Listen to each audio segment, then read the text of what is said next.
We are back and ready to get to our last match of the day, which is going to be against BoarControl versus Hunterace. And I'm excited for this one. Two very, very strong players in the European region. Hunterace, needs almost no introduction, whereas BoarControl, always close to our hearts, sort of a UK player, doing extremely well. It took us a while to get a UK player to do super well in like world Hearthstone level pro scene, but we got there. I'm glad it's BoarControl. They're a very, very impressive player, and he's only getting better with time, I think, as well. So we're going to see both warriors getting banned out, which means we're going to have Quest Warlock Sottle on both sides of the table this time. Green Sheep just hanging around like Raven. Am I nothing to you? Come on, Okay, wow. we had a big gap, is what I mean. Okay. The shade being thrown around here are fine UK players such as Green Sheep, Lewis Blackout Spencer. Yeah, okay, good point. Okay, we'll take a look at the lineups there. It's going to be, as I mentioned, Quest Warlock on both sides. Have we actually even cast a Quest Warlock mirror yet this weekend? We haven't, right? We have not, no. APAC have had them, we have not. I assume America's must have done as well with the quantity of Warlocks that they have, but don't actually remember seeing one over there either, now that I come to think of it.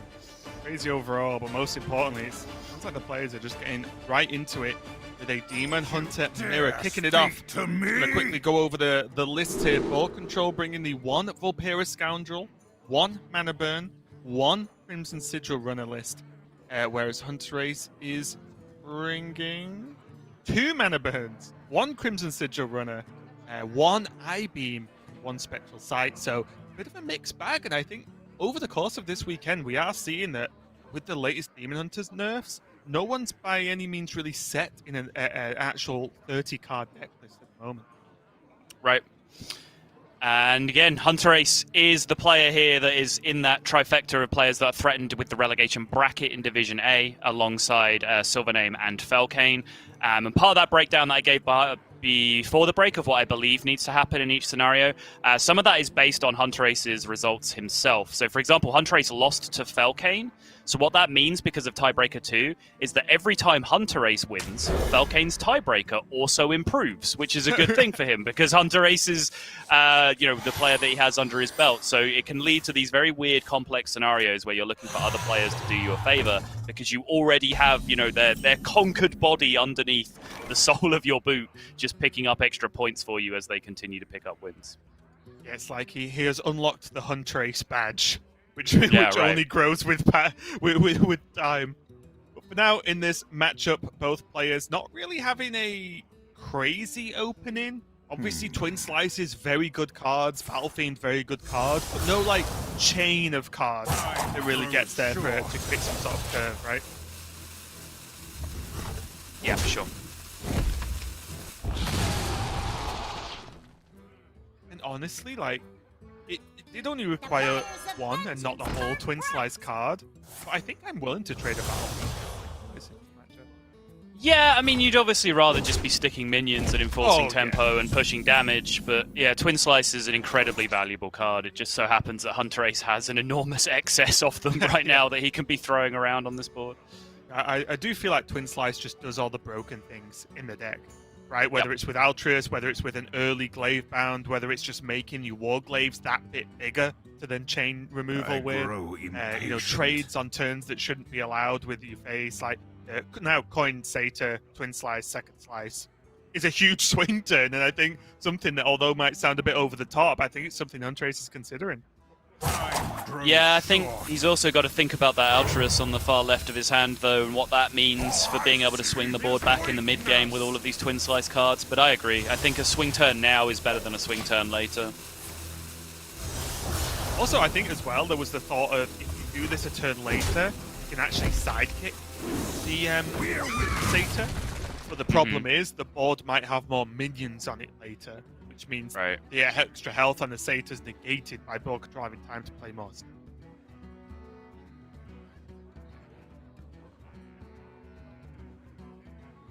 But again, look at it, right? BoarControl, if you really wanted to, can answer this 4-2 and play the Vulpera Scoundrel because of Twin Slice. But it does have that glaive bound in hand now, which leave at least one of the slices for that glaive bound on turn 1. Yeah, and in that case, it would be a Chaos Strike turn. just to be able to make sure the Satyr Overseer is not running amok. Demons. And that's the problem. If this was a 4-2 that did almost anything else, Yeah. you could arguably play Vulpera Scoundrel and just pass and just take the slight tempo loss. But it gets significantly worse every single turn you leave Satyr up. Oh yeah, it has to be respected. Yeah, it's also extra awkward because you'd really love to play Vulpera Scoundrel, see if you get an extra Twin Slice or not, and then if you do, you just use one of your Twin Slices to take care of the 4-2 and have the Vulpera on board. But that was a huge rip off the top with the Battle Fiend off the Chaos Strike. Multiple 1-drops Boar could have found in that scenario, but Battle Fiend, pretty stellar. Yeah, and you might think, well, is it that good? It just dies to the 2-2. Hey, Great, they trade. You know, like that's what BoarControl wants right now because he is definitely falling behind. So on, and now again, the power of sidekick there, allowing the value trade. Hunterace is just going ever wider. I-beam, pretty good pickup. Yeah, seems solid. Always nice of Vulpera Scoundrel that these cards go straight into outcast position in your hand. And also as well, look at the next turn, right? It's got Twin Slice, Bladebound Adept, or Warglaives who has enough Bladebound Adept. So next couple of turns are used up already for BoarControl. I think he will want to be played something now.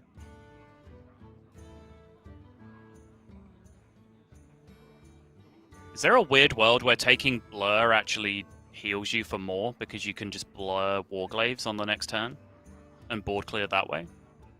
Yeah, you are right. It locks you into the Warglaives turn though, right? I'm pretty locked into the Warglaives here regardless, I think. But not if Hunterace plays Warglaives though. Hunterace has 4 mana. Oh.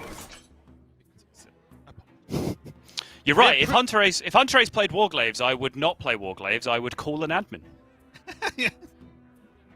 Vulpera Scoundrels Discover. Take the mystery option, and admin appears. Yeah. Completely right, me being silly.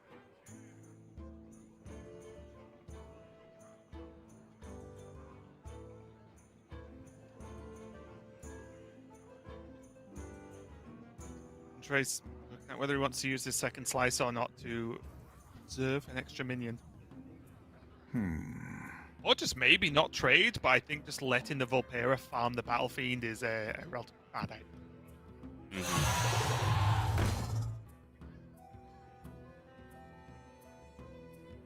Time grows short.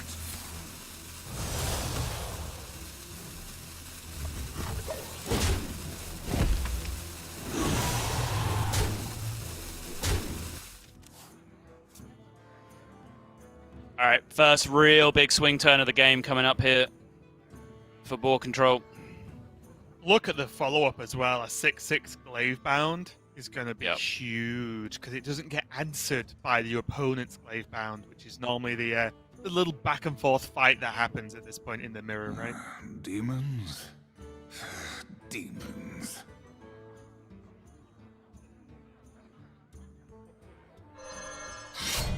How far do you go? Do you just trade the 2 and then use the Vulpera on the 1/1? I think so, yeah, because you're expecting your opponent to want to do similar to you. You know they have second slice, so both Warglaives and the Gladebound are possible options for them. So I think getting a value trade out of your minion and preserving some of your health is pretty solid here.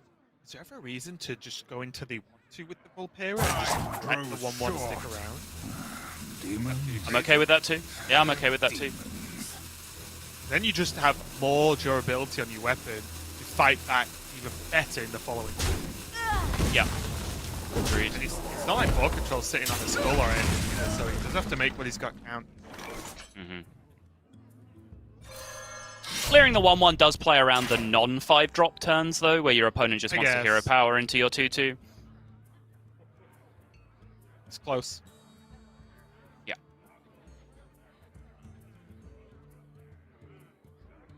I think Boar just really wanted to get glaive bounded there more than anything he's ever wanted in his life before.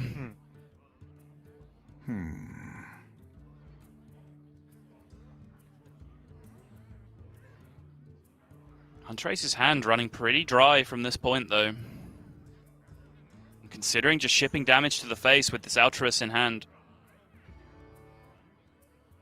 Yeah, and it's why I think we're seeing a difference and a lot of tinkering with the deck building here in Demon Hunter. Because although Crimson Sigil Runner took a pretty big nerf, and as you mentioned, it feel a lot worse a lot of the time it's driving hand, I think Demon Hunter's powerful enough to, as long as you don't run out of cards, even if you're playing on average maybe slightly worse cards, as long as you just don't run out, you're probably winning. I feel like with Demon Hunter right now. So that's why at least I was messing around with Crimson Sigil Runners, because it's just cheap extra card draw. And when you look at card draw that's available in the game right now for Demon Hunter, there's not a lot of neutral card draw knocking about at the moment. So you really are just looking at the Demon Hunter cards, and it's really just looking at Spectral Sight. Or Crimson Sigil Runner to help out with that a little bit extra boost of card draw.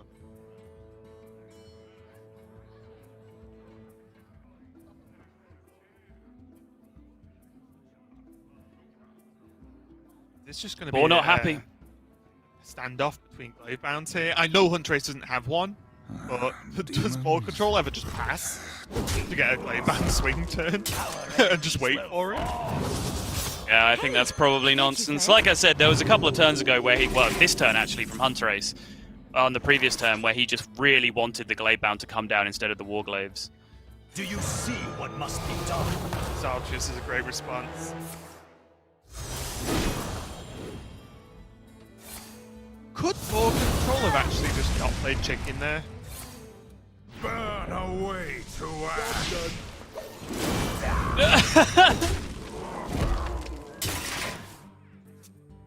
Wow, indeed. Oh, okay. Hey. All right, yeah, take that all back. All right, yeah, it's time to stop being salty. Again. Literal best draw in the deck. Yeah, especially because Skull's not playable because of the mana burn, right? Exactly, yeah. Hunterace, draw glaive bound. No. Oh! This is Hunterace's game. You just get to play it every now and again.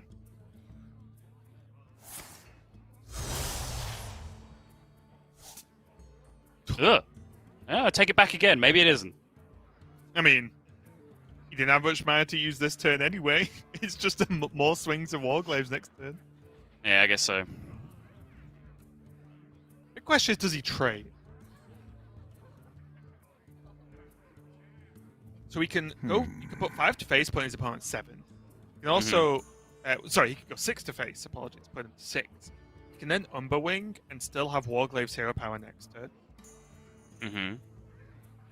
But that'll only push 4, but it would mean it would set up lethal if BoarControl doesn't trade with a minion or clear the minions off without using space. Looks good to me. Yeah. You're not getting 17 next turn with BoarControl on 2 cards. You're not, but you have multiple turns if you clear the minion. If you say, like, BoarControl's going to draw I-Beam here, which is the one card you're scared of, clearing the minion means that you have multiple turns to find your additional outs that you need to end the game. Burn away to ash. Oh, that was a pretty good response as well.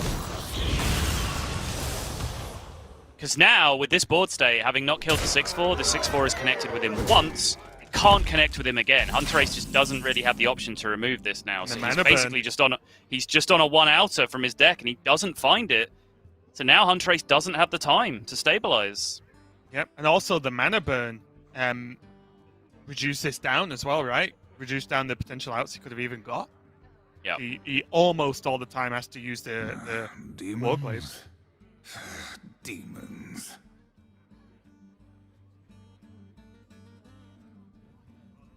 Glaive bounds are just kings in this matchup.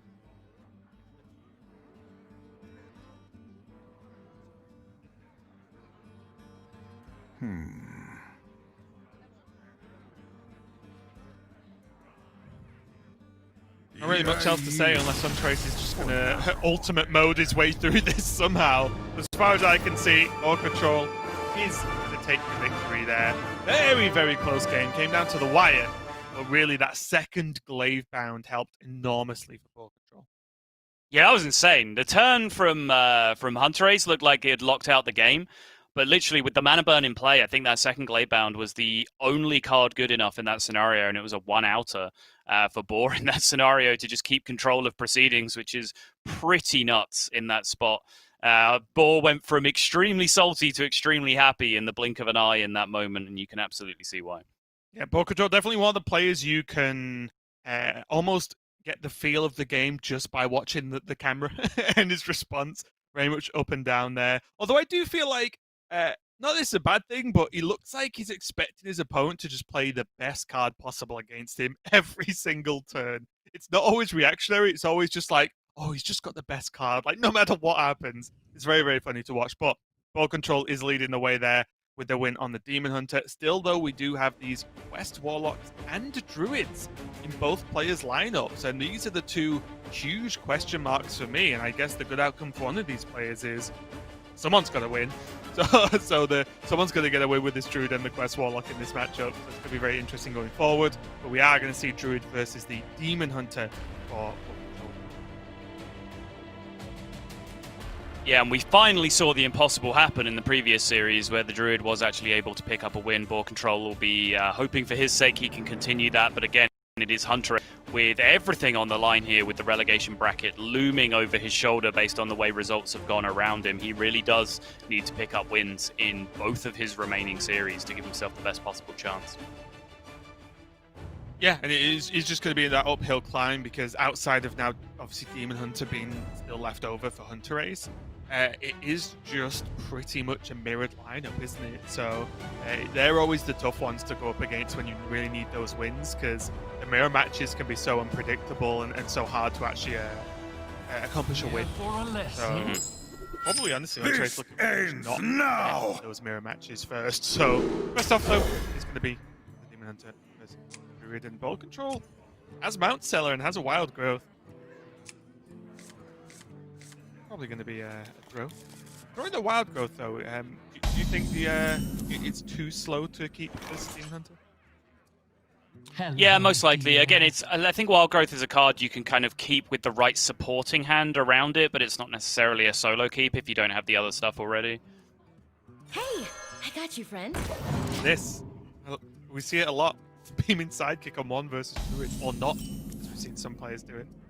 Yeah, was it Bunny who didn't play this? I was sort of saying, yeah, a 1-2 on turn 1 will just get a lot of damage in this matchup if you just drop it down. Yeah, and as I mentioned, I think yesterday as well, well, if BoarControl Crystal powers this, cool. Like, is that not just great for you anyway? Oh, though, there is overgrowth, there is innovate, there is overflow, there is glowflies. Cards are there. BoarControl just. We're with you.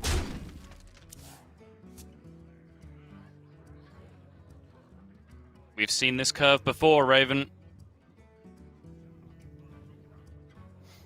It's just whether Boar wants to deal with this 4-2 and whether that's enough to divert him off the plan. If he doesn't deal with it now... Yeah, exactly. If he doesn't deal with it now, his curve dictates that he's not dealing with it next turn either, because that's what's kind of earmarked as his overgrowth turn instead.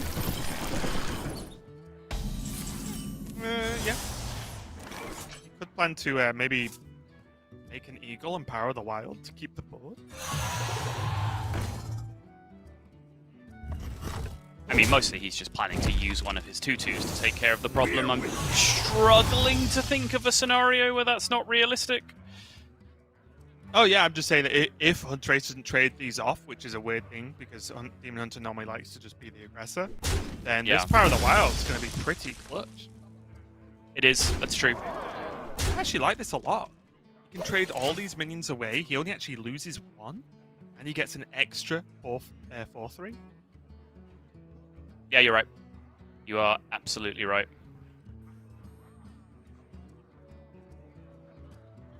Because the problem as well is, with this play, he can also, it's not that bad. The overflow is delayed, because hard casting an overflow is so tough anyway, without, already having some kind of strong board presence. It has to be the play. Like, you do just... You do just kind of walk into Warglaives, but it's also just so much damage to be taking with the Warglaives in this position. Like, you're going to end up with no board, but Hunterace is going to end up with no health, and then you can just continue along with your game plan quite happily. It's the whole turn down the drain if Hunterace wants to Warglaives all this stuff. Yep. And you trade that turn for your overgrowth now, except now your opponent doesn't have a Warglaives, and then you just carry on with your game. And the one Warglaives down, right? And as you said, a ton of damage done to them too. Just too powerful and then to sometimes, just steal the board control. And then sometimes they just don't have a Warglaives. And then and they're dead. This just ends the game, yeah.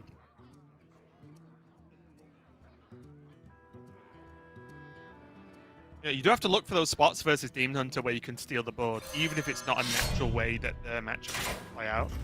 Mm-hmm. Yep, just gonna do it. Hurts to watch. Oh, they probably ran. You just have to clear this one.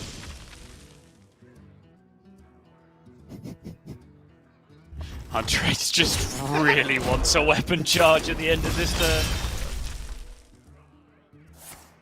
Was that a Mount Seller coming into the hand? No. It was. Oh, okay. Okay. Okay. And just use Second Slice. Why not? Yep.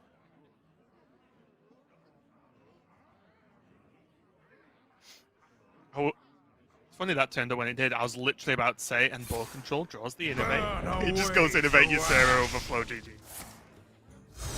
Oh, with the mana burn, obviously, that's not going to happen. Job's done. Yeah. There's Boar's reaction to it. The Vate's still huge off the top, though. If he can find it, at least allows him to do something this turn. That is a fat load of nothing. And maybe it's because we've been watching a lot of Demon Hunter versus Druid for some reason this weekend. But Yeah. I think when we've been seeing Mana Burn played, it's What been was I some thinking work of done. again? Yeah. Every time I see it in a list in GM, I always just sit and go, wow, yeah, should we just be playing that card? Because it's by no means standard on ladder. Nope.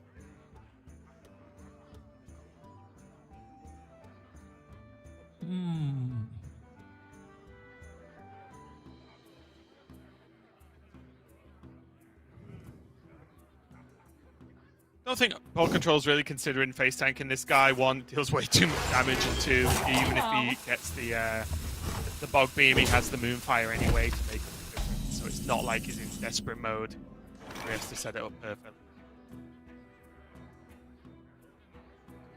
Now this Metamorphosis deals 16 And Trey's over gonna 2 show turns. BoarControl the good news. The 1 immediate damage seems more important than the extra 2/2 in play as well. It can actually change some pretty significant breakpoints. I am complete. And it means that your Sarah taunt is not good enough, Right. which is a big deal too. Anything but heal is not good enough here. It has to be overflow into Bog Beam, right? Yeah. There's no way to have Oh. a Ysera turn here. There's no way to have a Mount Seller turn here. Yeah, all Wrath. Just has to rip the overflow. Find the answer. I can't hold all these. Oh! Wait, should he have Moonfired first? Maybe. Didn't you just always need a Bog Beam or a Wrath? Mm-hmm. So he should have Moonfired, right? Yes. Now. Because that always happens in the worlds in which he survived. Right. Go again. He forced to see me. I'm guessing he didn't draw it. Because he went for the concede there. But yeah, a slight error, you'd have to say there from BoarControl. Well, no, hang on. You're talking about moon firing before you overflow. That's nonsense. Oh, I am being nonsense, yeah, okay. I was forgetting it was overflow. I thought it was fungal. Never mind. Wait, did he overflowed into that? Right, yeah, okay, I'm completely losing it. Guys, I am losing it. You're I'm talking sorry. nonsense. Just trust I'm me, talking it's nonsense. You're I'm talking talking nonsense. Just trust What me. am I on about? But yeah, unfortunately there, as the one card he did burn was that Bog Beam. Yeah, I'm sorry, guys. It's been a long day so far, so I am losing it towards this last series. The bug beam there burn was huge, though. Obviously, if he'd drawn it, or if he got hold of a wrath as well, it wasn't just bug beam. He could have dealt with the glaive bound, and maybe even survived actually. With then the backup of saying, well, if you can survive the meta and there's no Kane for a little while, suddenly the Ysera taunt or the Mount Seller taunt turn could create a wall there and maybe survive it, but it was not to be. It's going to even it up with Demon Hunter getting a win on both sides, but now we get to it, Sottle. Just the matchup for me to be losing it in. It's going to be a Quest Warlock one. We're going to go into Quest Warlock versus Druid here. And this is a matchup again. I see. I'm very interested to see if there's any hyper-specific ways the Druid does need to play. I've found in testing that I actually tried just keeping Mount Seller against Warlock. It seemed to work all right. I'm not sure if that's a little bit too wild, but it seems to do so okay for me. What do you think? I could certainly get down with that. I think the two biggest cards in the matchup are Mount Seller and Soul of the Forest in terms of making boards that really Warlock has no way of interacting with. They don't interact with Death Rattles particularly well.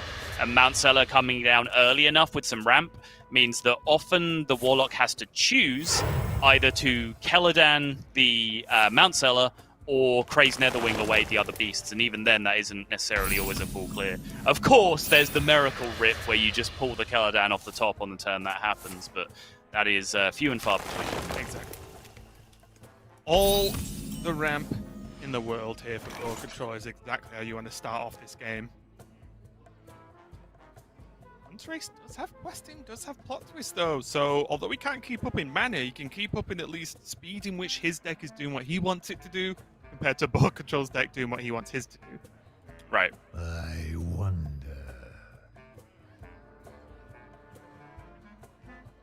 And since we have been seeing a few different variations of Druid, BoarControl is only running the one Soulfire and not the two Soulfires that we've just saying so much rubbish. Soul of the Forest!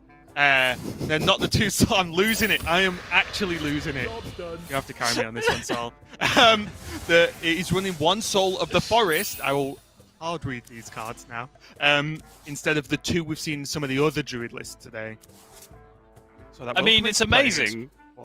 Because also Hunterace is just running one Soulfire in his Warlock list, which is kind of unique from the two Soulfire lists that we're seeing various other players play. Like what you said made perfect sense. You're just talking about the wrong thing. You've ever been so right but so wrong at the same time? Yeah. Also have an issue here where I'm not being able to get into the spectator for this matchup, which is a bit of a problem when it comes to Quest Warlock games. But I will try to persevere. BoarControl is dropping the Glowfly along with the Iron Bark as well, just to increase the health on board and not get completely blown out by that card. Netherwing right off the top there for Hunterace. Going to clean most of this up, but again, the Iron Bark did protect it, so at least BoarControl has something to fight back with. Yeah, and generally that's just what you'll see happen time and time again, turn after turn, time after time in the matchup is just, alright, see if they have it, you just play out your Glowfly Swarm. It's a pretty expendable card, honestly, in the matchup, because it's removable by so many things from the opponent. Yeah, when I've talked about it a few times, you'll say on stream or whatever, like, oh, you just play this out. It's like, yeah, but what about Dark Skies? What about Crazy Netherwing? Right? Okay. Exactly. Yeah, if they have it. They play it, then we move on with our lives and play Mount Seller, because it is that straightforward, right? It's just a wave of threats. If they have the answer, fine, they have to use that answer. If they don't have it, whoa, sometimes you just win off the back of that. It's just worth throwing out there. It's not vital to winning the game. This Mount Seller, much more the case, along with Ysera.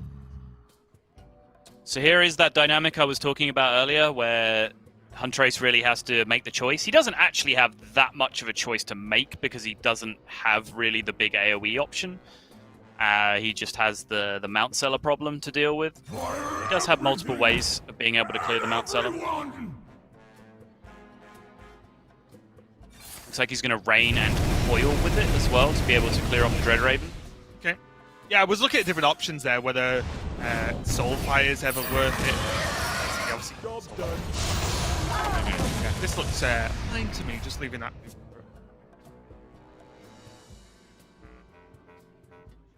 Now though, honestly, like, trade overflow?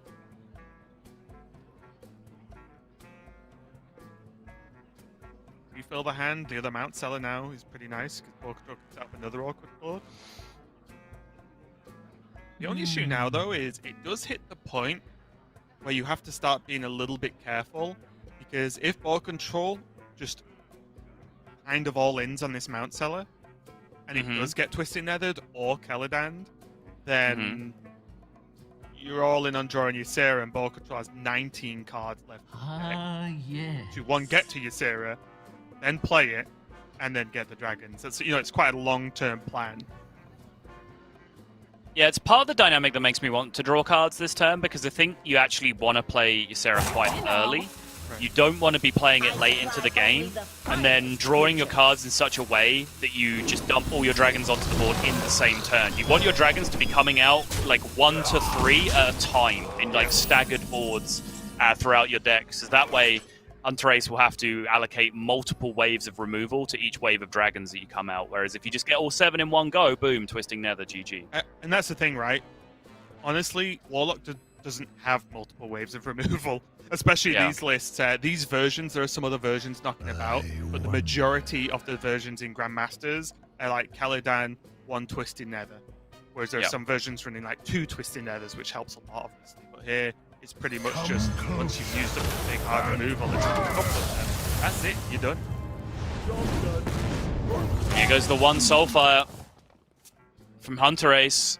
He has already significantly handicapped his total amount of burn, but honestly, this doesn't necessarily have to be a burn-based matchup. You can just win straight up in a like kill 'em all kind of style if you're actually able to remove every minion. If the Ysera is, you know, close to the bottom of the deck and everything does come out in one huge wave, and you're able to deal with it with a single Twisting Nether or a single Zephyrus. Sometimes you just don't even need a win condition. The Druid will just exhaust themselves. Literally happened to me this morning when I was playing Druid. Warlock beat me because they just killed every single thing I had. But my Ysera was my like bottom 5. So again, I did the turn where you just summon a board full of dragons. They killed it, I think, with Zephyrus at that point, which again is another wave of AoE they have if it's that late in the game. And then I was like, oh well, okay, was I literally thinking not of any more again? minions left. I lose. So yeah, it's doable. You know. And it is very weird to imagine how Quest Warlock, the deck that, you know, surely by definition draws more cards than anyone else, can fatigue anyone. But yeah, it turns out Spell Druid draws way more cards than Quest Warlock does in the average course of the matchup. And also, you use a lot of removal in this matchup, so you're not necessarily tapping every turn. Right. As we can see now, look how small Hunterace's hand is on turn 7. That's like ridiculously small. This is a good board though from BoarControl, actually. This is enough damage to be threatening, but not enough to go, oh, I've got to Twisted Nether this. Like, if Twisted Nether came down now, BoarControl would probably joy. 2 Brood Mothers here get drawn off the Sense Demons. Quest gets completed. Life Tap is activated. 2 duplicates remaining in the deck at this point. Dark Skies and the Questing Explorer. You may have noticed, but I got into the Spectator. You shouldn't have said anything, Saul, because I was about to be very impressed. Yeah. No man or Alec, is there any real reason not to play it?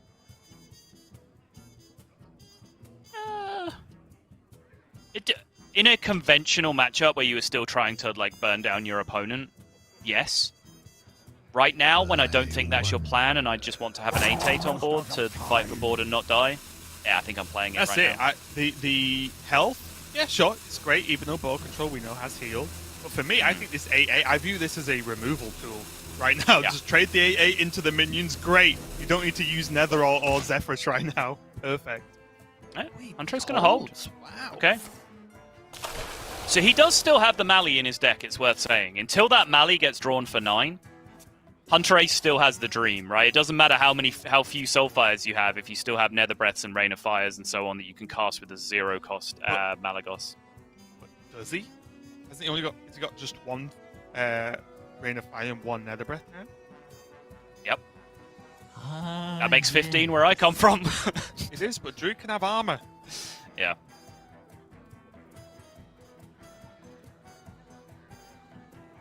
I'd say maths works up north.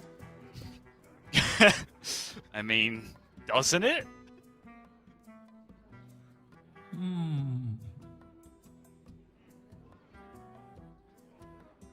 little bit tough here for ball control. Hey now. How much threat he can put down.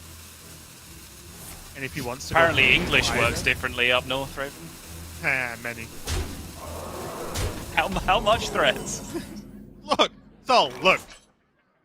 Shh. Bad enough. I see your argument of shh, and I uphold it.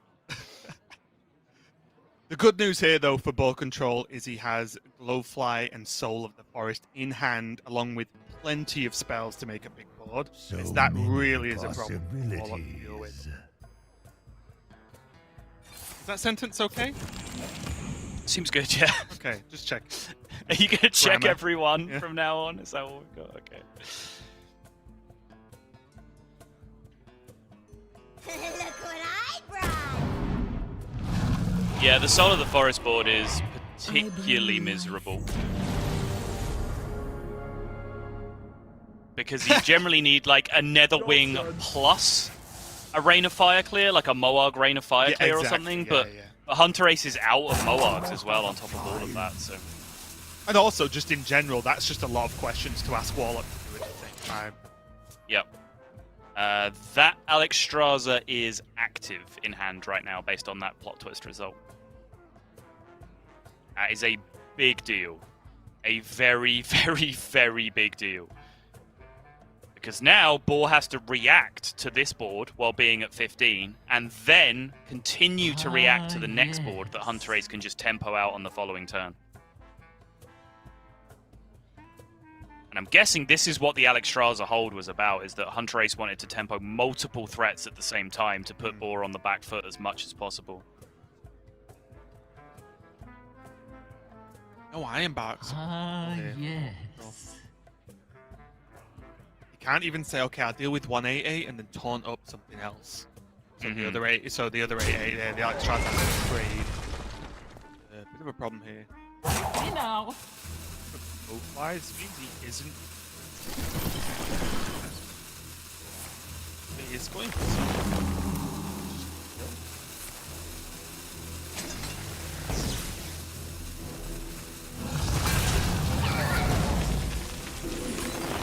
I guess again, to be fair, he knows that Hunterace has used a ton of burn already.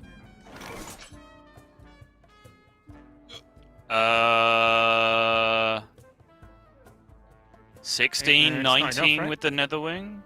He's one off with Wind Fury. And he can't.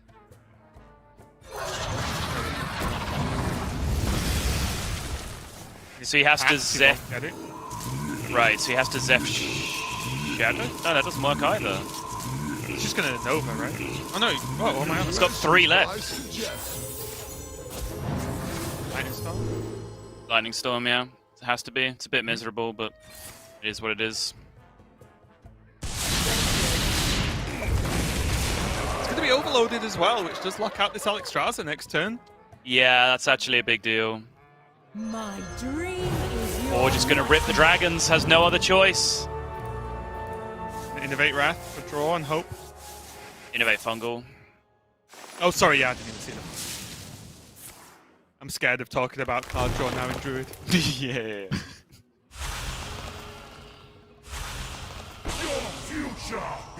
It's a whiff. That is a whiff.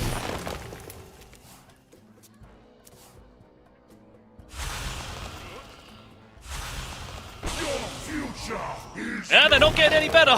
No, and that looks like a concede there for BoarControl. Hunterace gonna take the win there with his quest Warlock. So a bit of a strange game, that one. There was so much burn being used.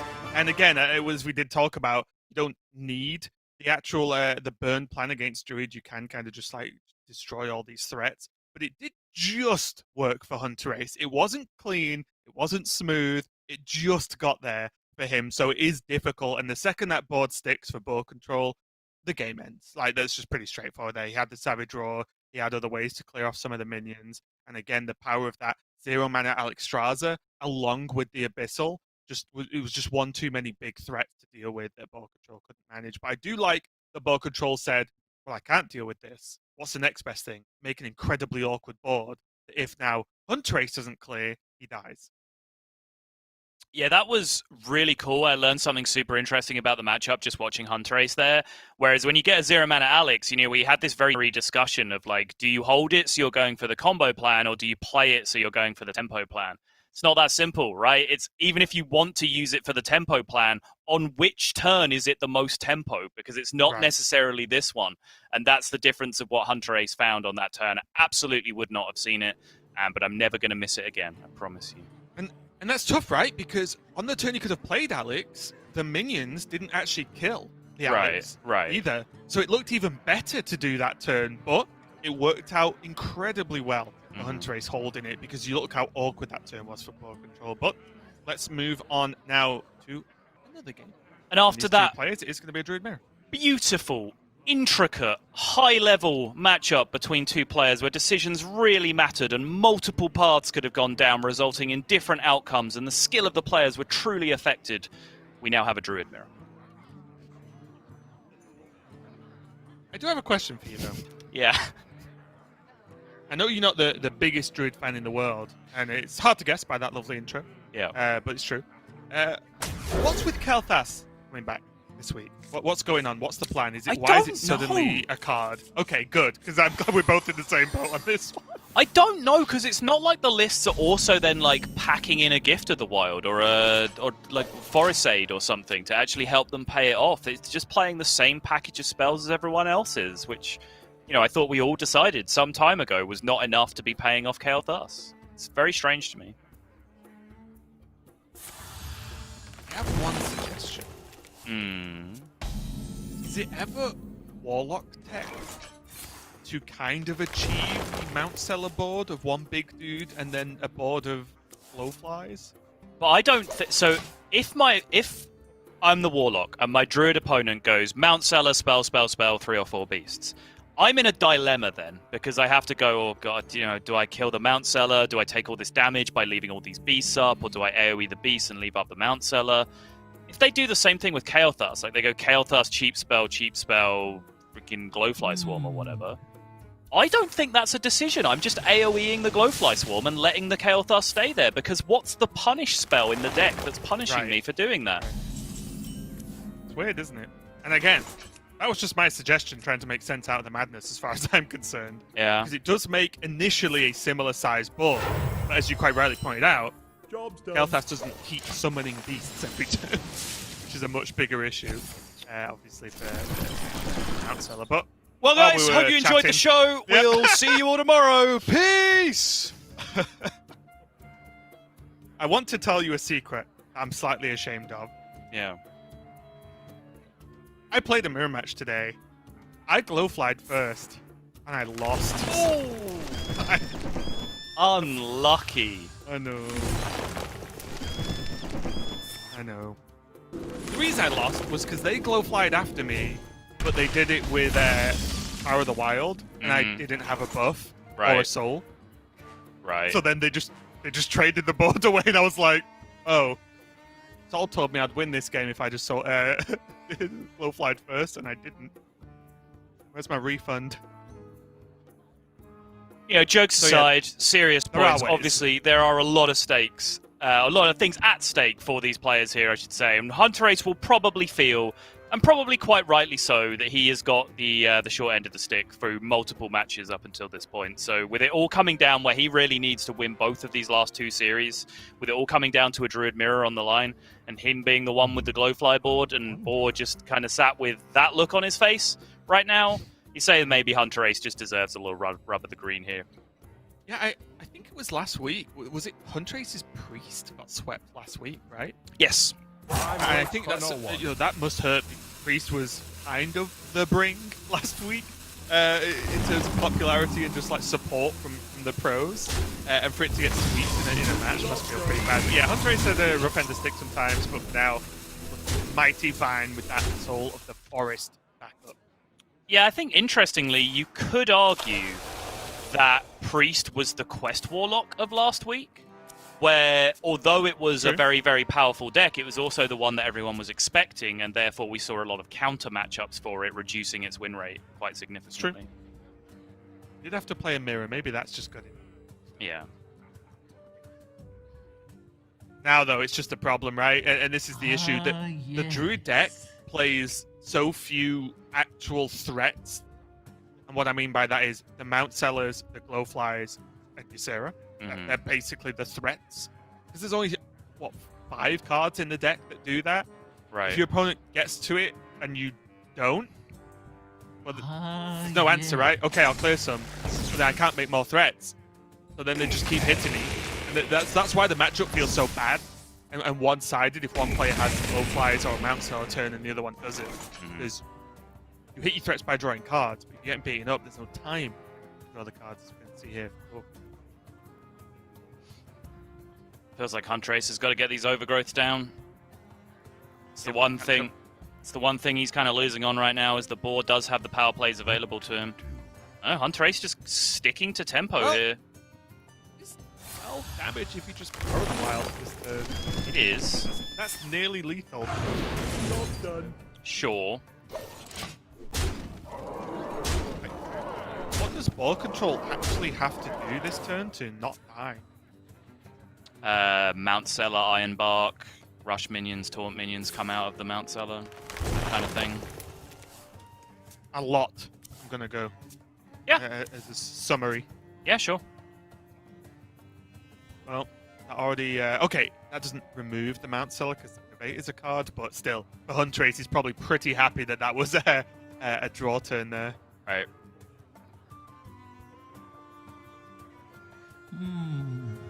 It's just nothing, is there? There's not, no. Or has to, like, Actually, that... make minions and Ironbark them just to stay alive here. Miserable business like that. Just gonna innovate. So he's got this for Glowfly.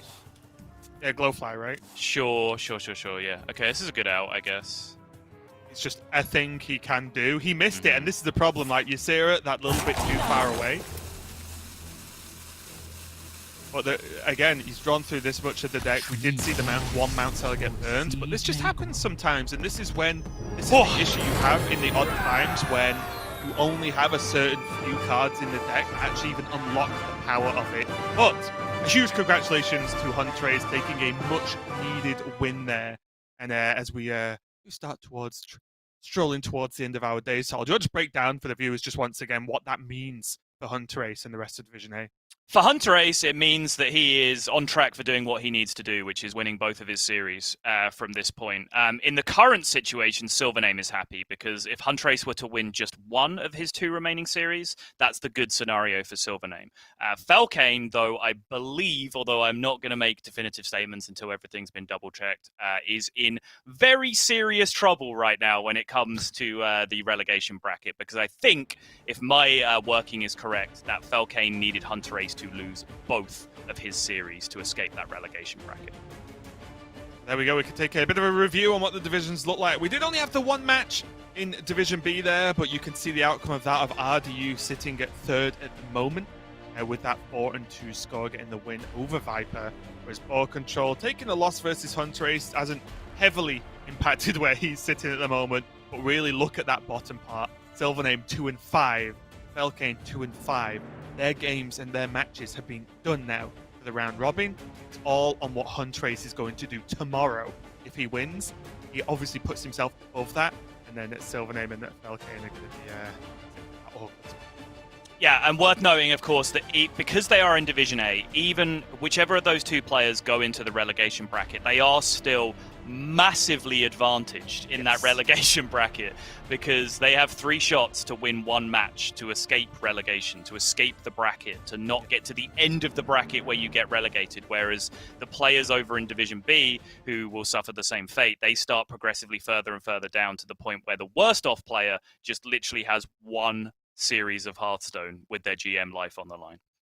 Yeah, and you know, again, just to reiterate, if you're a huge fan of any of those players at the bottom of Division A, they have to lose 3 matches in a row to be knocked out. Like, that is, although it can happen, obviously, it is just unlikely as it's ever going to be there. So there's still a chance, but we do have to outline the bottom 2 players there, as they will enter the relegation bracket. But we are done for the day. It's all going to kick off tomorrow, because Division B really heats up, as we've got tons. All but one, I think, match is Division B. And as the day goes on, we're going to do our best to keep you up to date on what that means, who's going to be automatically relegated by the end of the day. We are going to find out. But before we go, Sottle, take it away. First off, somehow we finished relatively on time here, which I'm not entirely sure how that yeah, I'm happened. not sure how, yeah. Based on how slowly we started. I But felt yeah, like please. it was game 2 of match 2, and it was like 8 o'clock. Yeah, I was like, what's exactly. going on? But yeah, please, everyone, please do us a favor and smash that subscribe button underneath the video player right now. Make sure you ring that bell to not miss any of the action. And as Raven was saying, the one day of action that you definitely do not want to miss is tomorrow, because tomorrow is going to be solving all the questions we've had for multiple weeks. So why not also set a reminder for the stream while you're there, so you'll be alerted exactly when we go live. And take a look at our videos page for all of our original content, including hot takes with myself and TJ, Mull It Over with Gia, Top 5 Moments with Derek Brown, and The Curve with my good buddy Raven here. Please do give us a subscribe. Yeah, we appreciate it. And then you get to check out even more awesome Hearthstone. It's been another great day for us, and thanks a lot for watching. We really appreciate it. Hope you had fun. But for now, Americas is going to come up with Doa and Frodan, taking you through today's action over in the Americas region. So by all means, stay tuned, as there's plenty more Hearthstone coming up. But from Salt and myself, have a good night.